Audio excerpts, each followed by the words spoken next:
सोचिए, एक ऐसा समय था जब ना मोबाइल था, ना इंटरनेट और ना ही कोई स्क्रीन। मनोरंजन का मतलब था चौपाल की बातें, दादी नानी की कहानियाँ और मेलों की रौनक। लेकिन फिर एक दिन गांव में कुछ ऐसा आया जिसने सब कुछ बदल दिया। एक छोटा सा डिब्बा जिसे लोग टीवी कहते थे। क्या हुआ जब पहली बार उस डिब्बे में चलती फिरती दुनिया दिखाई दी? कैसे बदली पूरे गांव की जिंदगी? आइए जानते हैं गांव में पहली बार आया टीवी। टीवी की ये दिलचस्प और सीख देने वाली कहानी।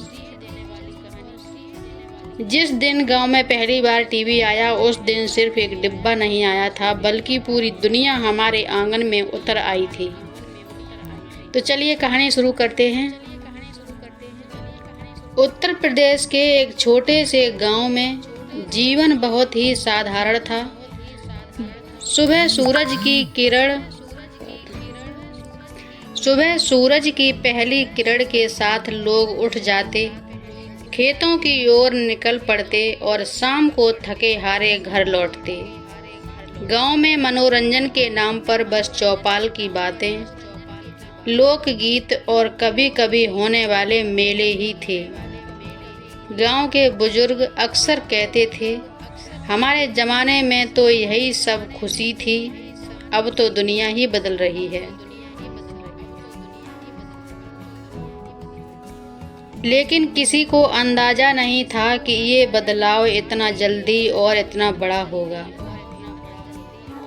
एक दिन अचानक खबर फैली कि गांव के सबसे अमीर किसान लाला रामदास शहर से एक टीवी लेकर आ रहे हैं। लोगों ने पहले कभी टीवी देखा नहीं था। किसी ने कहा, ये एक डिब्बा होता है जिसमें आदमी बोलते हैं और नाचते हैं। दूसरे ने मजाक उड़ाया, अरे डिब्बे में आदमी कैसे आ सकते हैं। लेकिन बच्चों की आंखों में चमक थी, उन्हें कुछ नया देखने का उत्साह था। अगले दिन दोपहर को एक जीप गांव में आई। उसके पीछे एक बड़ा सा लकड़ी का बॉक्स रखा था। पूरा गांव इकट्ठा हो गया। लाला रामदास ने गर्व से कहा, देखो ये है टीवी। सब लोग हैरान थे। जैसे ही बॉक्स खोला गया, अंदर से एक चमकदार काला डिब्बा निकला। बच्चे उछल पड़े, अरे यही है टीवी। लेकिन एक बड़ी समस्या थी, गांव में बिजली बहुत कम आती थी। लाला रामदास ने पहले से ही एक बैटरी और एंटीना का इंतजाम कर रखा था। एंटीना को छत पर लगाया गया। गांव के कुछ लड़के छत पर चढ़कर एंटीना घुमाने लगे और नीचे से आवाज आती, बस अब साफ दिख रहा है। शाम होते होते सब लोग लाला रामदास के घर के आंगन में जमा हो गए। जैसे ही टीवी चालू हुआ, स्क्रीन पर हल्की हल्की लकीरें दिखी। फिर अचानक एक आदमी दिखाई दिया जो समाचार पढ़ रहा था। पूरा गांव चुप हो गया। किसी ने धीरे से कहा, ये सच में बोल रहा है।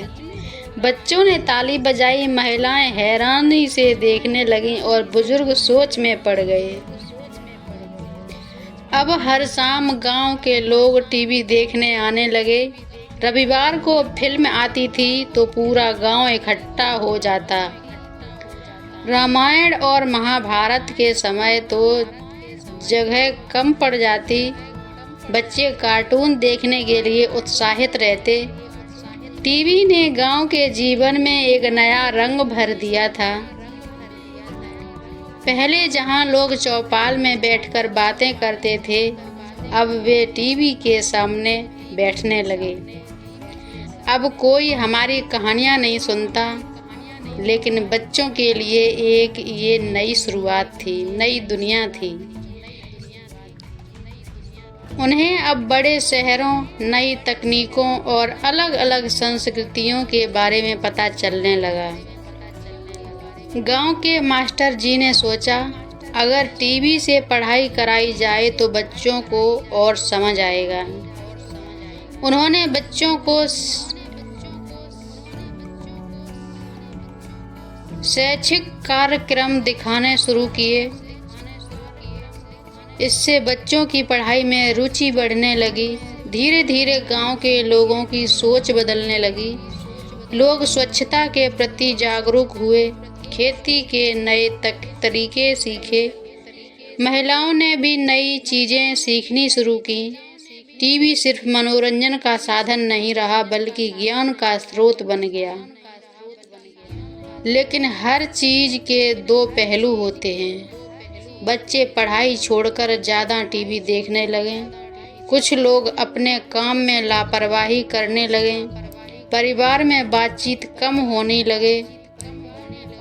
लाला रामदास ने एक दिन सबको बुलाकर कहा, टीवी का सही इस्तेमाल करो, नहीं तो ये नुकसान भी कर सकता है। एक दिन गांव में एक छोटा बच्चा मोहन बीमार हो गया। वह दिन रात टीवी देखता रहता था और बाहर खेलना बंद कर दिया था। डॉक्टर ने कहा, बच्चे को संतुलन सिखाइए, नहीं तो उसकी सेहत खराब हो जाएगी। इस घटना ने पूरे गांव को सोचने पर मजबूर कर दिया। अब गांव वालों ने नियम बनाए, बच्चे सीमित समय तक टीवी देखेंगे। पढ़ाई और खेल भी जरूरी होगा। परिवार के साथ समय बिताना जरूरी होगा। धीरे धीरे सब कुछ संतुलित होने लगा। टीवी ने गांव की जिंदगी बदल दी थी। वो सिर्फ एक मशीन नहीं थी, बल्कि बदलाव की शुरुआत थी। लाला रामदास ने मुस्कुराते हुए कहा, देखो, ये टीवी हमें जोड़ भी सकता है और तोड़ भी सकता है। ये हम पर निर्भर करता है कि हम इसका कैसे उपयोग करते हैं। गांव के लोग समझ चुके थे कि असली खुशी संतुलन में है। नई तकनीकें हमारे जीवन को बेहतर बना सकती हैं, लेकिन उनका सही और संतुलित उपयोग करना हमारी जिम्मेदारी है। असली खुशी मशीनों में नहीं, बल्कि अपनों के साथ बिताए समय में होती है।